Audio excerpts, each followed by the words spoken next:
What is the importance of building trusting relationships between students and teachers in higher education? How can a teacher learn the needs and interests of adult learners and address student viewpoints that differ from their own?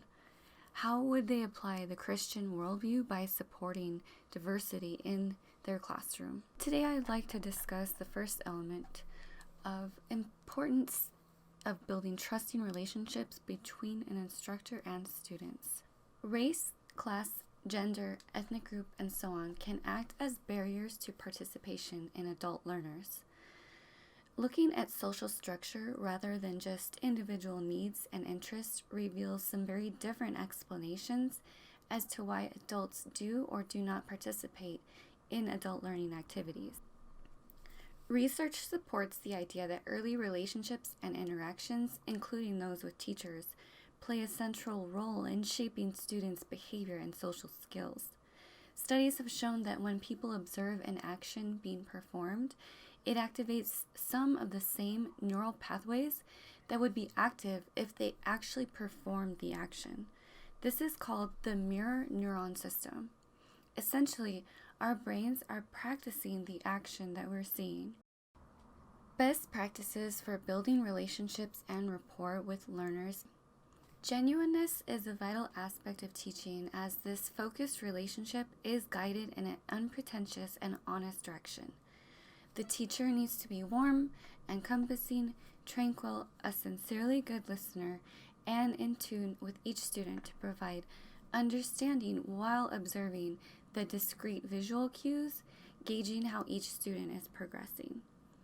Identifying and understanding barriers to participation in adult education remains an important area of investigation and can be an effective approach for students with a wide range of presenting issues because it allows unconditional, positive regard, passing no judgment onto the student regardless.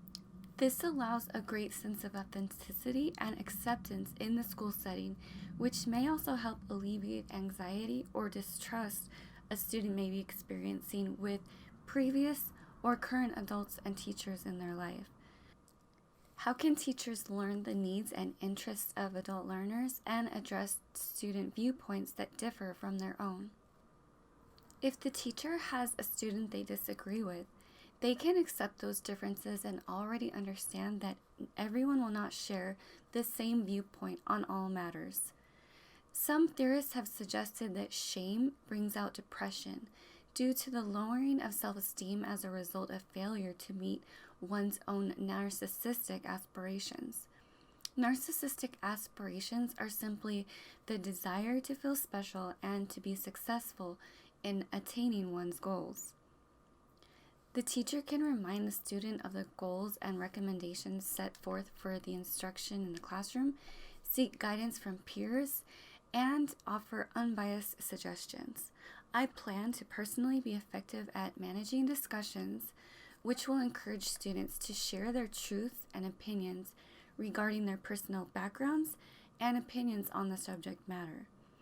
I will introduce topics with consistency on a gradual basis as I feel all learners are up to par and ready to move forward.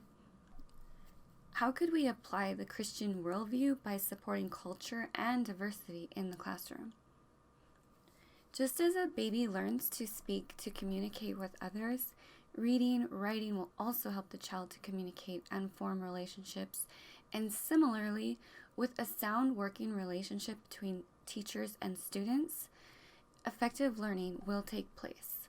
According to the book Attachment Theory and the Student-Teacher Relationship, young children, especially but all children, seek to be loved and respected by their teacher, and in a Christian setting, the teacher should be in tune spiritually to what God may be directing he or she to do, study, or participate in. For the category awareness or experience of God's influence, we've found both theoretical and empirical observation rather than theory support in the literature. There is a widespread belief that God can enlighten and guide people. To envision teaching and guidance in a spiritual sense would suggest the direction of genuine kindness, loving others as Jesus asks us to do, and being a positive example as we are authentically able to do in our teaching endeavors.